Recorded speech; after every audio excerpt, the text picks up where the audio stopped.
경기도 의정중개탑 시간이죠. 미리 말씀드린 것처럼 오늘은 경기도의회 문화체육관광위원회 소속의 전진규 의원과 함께 황해 경제자유구에 대해서 말씀 나누겠습니다. 전진규 의원은 평택시 제4선거구가 지역구고요. 현재 황해 경제자유구역 조합회의의 2대 의장을 맡고 있습니다. 의원님 안녕하십니까? 네, 안녕하세요. 네. 저희 4월 임시회 5분 발언을 통해서 황해 경제자유구역 문제의 근본적인 해결책 마련을 촉구를 하셨는데 네. 먼저 이 황해 경제자유구역에 대해서 좀 소개를 해주시죠. 네, 황해경제자유구역은 지난 2008년 5월 달에 지구 지정이 됐습니다. 네. 그래서 이제 외국인 투자를 촉진하고 또 여기 와서 사는 외국인들의 생활 환경 여건을 개선하기 위해서 이제 도로, 용수 등 기반 시설을 이제 확충하고 또 경제자유구역에 있는 그 외국 기업들에게 이제 법인세, 소득세, 취득세, 등록세, 재산세 등 조세를 감면해줘서 그들이 원활하게 기업을 할 수 있도록 이렇게 해주는 제도고요. 한마디로 말하면은 이제 글로벌 시대의 외국인들과 함께 어울려서 지역 경제도 살리고 이렇게 잘 사업을 하는 제도라고 할 수가 있겠습니다. 네, 이게 그러니까 뭐 기능이나 목적은 뭐 인천은 인천 경제자유구역을 잘 알고 있으니까 그렇게 똑같은 거라고 이제 생각을 하면 되겠군요. 그렇습니다. 네, 예. 황해 경제자유구역의 위치는 어딘가요? 네, 지금 저 평택항을 중심으로 해서 이제 그 평택 쪽에 포승구하고요. 네. 또 화성의 향남지구, 그다음에 충청도로 넘어가면 이제 그 아산의 인주지구, 그다음에 이제 그 서해대교 바로 넘어가면은 네. 그 당진의 그 성악지구, 그다음에 좀 멀리 떨어진 서산의 지곡지구, 이 5개 지구가 있습니다. 아, 그 경기와 충청의 그 5개 지역을 묶어서 황해 경제자유구역이라고 그러는 거군요. 이게 당초에 이제 그 이왕구 우리 손학규 지사님과 신백경 지사께서 네네. 2005년 1월 달에 양도의 상생협력 차원에서 한번 해보자 해서 양도가 그 결정을 한 겁니다. 그렇군요. 자, 이게 사실 그 상당히 의미가 있는 사업이라고 생각이 되는데, 그 황해 경제자유구역 사업이 백지화될 위험에 처해 있다고 그랬어요. 예. 네, 그렇습니다. 왜 그런 건가요? 네, 지금 현재 5개 지구가 있습니다만은, 잘 아시다시피 지난 2008년도에 그 미국발 금융위기로 부동산 개발이 침체가 돼 있어갖고, 이 부동산이 안 되고 있습니다. 네. 그래서 그런 환경 가운데, 지금 LH가, 사업자로서 인정된 LH가, 2009년 10월 달에 주택공사하고 통합을 하면서, 네. 주택공사의 부채를 떠안게 되니까 부채가 한 120조가 됐습니다. 그 120조에 대한 이자가 하루에 100억 원 하루에. 네. 그때 이런 상태로서는 도대체 사업을 할 수가 없는 상황이거든요. 그런데도 이런 상황에서 이제 2009년 12월 31일 날 경기도하고 충남도하고 그 경기도에는 이제 포승지구, 그다음에 충남에는 아산지구에 대해서 이제 개발 사업을 하겠다고서 양도가 협약을 체결했습니다. 그런데 이 LH가 아시다시피 전국적으로 기존에 벌려온 그 사업들을 전부 사업 조정을 하고, 신규 사업은 전부 이제, 안 하겠다고 하는 건데, 이게 이제 좀 개선이 될 줄 알았습니다만은 LH가 도저히 감당을 못 하겠으니까, 자기들이 이제 용역을 발주해서 나온 결과를 토대로 사업성이 없다 해갖고, 최종 4월 18일자로 포기 선언을 해버렸습니다. 그러니까 이렇게 사업자가 없어진 마당에 우리 경기도 도시공사도 지분 20% 지분 참여를 하기로 했습니다만은 주간 사업자가 못한다니까 경기도시공사도 그래도 좀 어렵다. 이래서 그렇겠죠. 사업자가 나서지 않으면 결국 황해경제자구역 사업은 백지화되는 길로 간 게 아니냐라고 하는 상황에 되어 있습니다. 예. 그러니까 지금 말씀하실 때 5군데인데 일단 LH가 포기를 발표한 것은 2군데라는 말씀이신 거죠? 그렇습니다. 예.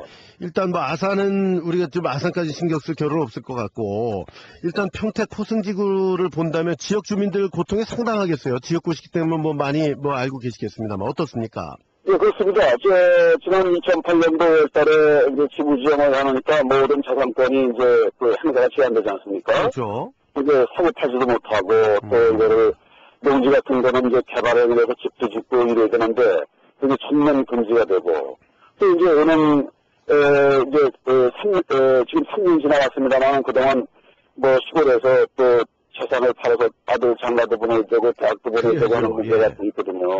그런데 전혀 팔 수가 없으니까 이 사람들이 이제 보상을 보상 나올 거를 기대하고 은행 대출을 또 받았었습니다. 네. 그런데 이제 보상은 계속 늦어지니까 금융 비용만 늘어나고 또 빈말인 거죠. 예. 각종 행위제한이 있다 보니까 이제 불법 행위가 또 발생을 하거든요. 네. 그래서 평택 고승지구, 향남지구 포함해서 3년 동안 한 150건의 불법 행위로 또 단속이 되는 그런 또 안전일도 있었습니다. 그렇군요. 지금 전진규 의원께서는 경기도 의회의 의원이시지만 또 황해 경제자유구역 조합회의의 의장직도 맡고 있지 않습니까? 예. 누구보다도 이제 책임이 크시다고. 저도 책임이 크죠. 그러게 말입니다. 예. 이게 어깨가 무거우실 것 같은데. LH와 경기도 이런 그 책임 있는 관계 당국 어떤 조치를 좀 취해야 되겠습니까? 우선 이제 그 포승지구가 전체가 609만 평입니다. 네. 그 중에 이제 그 LH가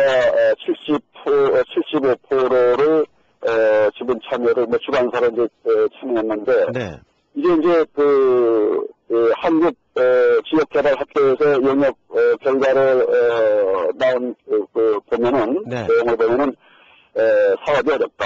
한 70만 평 내지 180만 평 정도로 줄여야 되고 또 거기에 대한 보상도 2016년도에나 가능하다. 이러니까 주민들이 지금 난리가 났습니다. 아유, 앞으로 5년을 더 기다리고요. 5년을 더 기다린다고 하는 것은 말이 안 된다. 그래서 주민들이 지금 난리가 났거든요. 그래서 주민들의 가장 핵심적인 요구사항은 해결할 때는 빨리 해결을 하라. 해결해서 저작권 행사를 원활히 할 수 있도록 저작권을 회복시켜달라. 이 얘기도 또 축소가 되는 규모 속에 들어가는 180만 평을 한다 그러면 편입대상 지역 주민들은 보상을 빨리 해다고. 이게 우리가 2016년도까지 기다릴 수가 없다. 그래서 당초 기본 협약대로 2012년도에는 보상 절차에 착수해라 이런 얘기입니다. 그러니까 가장 시급한 얘기입니다. 그래서 절차할 때는 빨리 하고 규모 축소도 빨리 할 때는 빨리 하고 보상을 빨리 해라. 그리고 나서 새로운 그림을 그려라. 이게 주민들의 가장 핵심적인 요구사항. 이걸 원안대로 할 수 있으리라고는 생각도 안 하시는 모양이군요. 주민들은요. 지금은. 그렇습니다. 원래 이제 부동산 경기가 없다 보니까요. 이 황해경제자구역 사업으로 이 원안대로 600만 평을 하기는 좀 현실적으로 어렵다. 그러니까 부분적으로 축소를 해서 할 수 있으면은 이제 그걸 수용하겠다. 또 이 평택항이라고 하는 것이 이제 계속 나날이 성장 발전하고 있기 때문에요. 그 주변 지역은 경제자유구역 사업으로 해서 이렇게 체계적인 계획적인 개발을 하는 것이 또 필요하기도 합니다. 그렇군요. 의원님은 이 문제에 대해서 어떻게 처리하는 게 좋다고 생각하십니까? 지금 방금 말씀드린 대로 신속한 절차를 밟아야 된다고 보고요. 신속한 결정이 필요하다. 그러면 보상 절차도 빨리 밟아야 된다고 하는데 저는 그렇습니다. 지금 LH는 이 사업 능력이 전혀 없으니까 우선 할 수가 없다고 보는데 그거는 LH의 책임이 큽니다. 지난 3년 동안 사업 능력이 없으면은 빨리 포기를 해서 경기도나 충남도 또는 황해경제자유구청이 새로운 대안을 마련할 수 있는 기회를 주고 또 다른 사업자가 참여할 수 있는 기회를 줬어야 되는데 질질 끌다가 이제 와서 무책임하게 포기를 해놓으면은 이 평택의 가장 큰 미래의 태업인데 황해경제자유구역이 그러게 말이죠. 그거를 그르쳤다고 보는 거죠. 그러니까 여기에 따른 LH에 대한 철저한 배상 청구 이런 등 책임 추궁을 해야 된다고 보고 있고요. 그다음에 이제 이 지역은 어차피 황해 시대의 중심 동북아 시대를 끌어가는 중심 예층지이기 때문에 도가 무한 책임을 갖고 개발에 나서야 된다 저는 그렇게 생각하고 있습니다. 그래서 지금 팔을 때려가고 있는 경기도시공사가 당초에 600만 평에 20% 지분이니까 한 120만 평 정도는 책임을 지고 개발해야 된다. 그리고 나서 또 다른 사업자들도 좀 끌어들여서 한 200만 평 정도는 좀 적극적으로 경기도가 경기도시공사를 시켜서 책임 있게 개발해야 된다. 이런 생각을 갖고 있습니다. 네, 자 오늘 말씀 여기까지 듣겠습니다. 잘 들었습니다. 고맙습니다. 많이 좀 도와주십시오. 네, 고맙습니다. 감사합니다. 경기도 의정중개탑 경기도의회 문화체육관광위원회 소속의 전진규 의원과 함께했습니다.